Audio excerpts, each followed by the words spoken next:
Welcome to this DelfStack tutorial video. In today's tutorial, we will learn how to fix the access denied error in Google Chrome.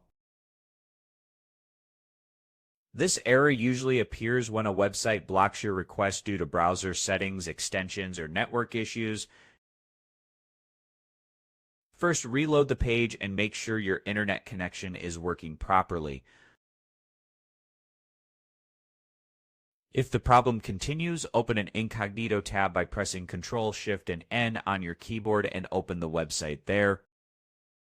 If the site opens in Incognito mode, an extension may be causing the issue. Go to the puzzle icon on the top right, remove your extensions, and try accessing the page again. You can remove extensions by clicking the three dots next to them and selecting Remove from Chrome. You can also clear your browser cache by opening the three-dot menu, going to Settings, then Privacy and Security. Open Delete Browsing Data, make sure cookies and cache images and files are selected, and delete the data. If you're using a VPN or proxy, try disabling it temporarily as some websites block VPN traffic.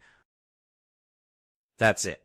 We've learned how to fix the access denied error by checking extensions, clearing cache, and reviewing network settings. Thanks for watching, and don't forget to check out the next DelfStack tutorial videos.